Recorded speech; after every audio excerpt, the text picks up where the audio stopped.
Hey Rojo, why do cooling fans matter? So cooling fans, they're actually really important, more when you're in the city. When you're in the city, you're going to stop and go traffic. So what's going on?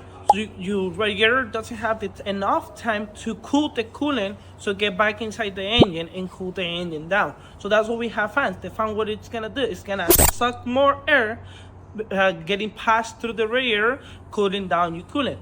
That way you can cool down your engine again. Hey Ed, why do cooling fans matter? They matter because the cooling fans are what cool down the coolant inside the radiator by dissipating the heat and naturally cooling down the engine so that it won't overheat.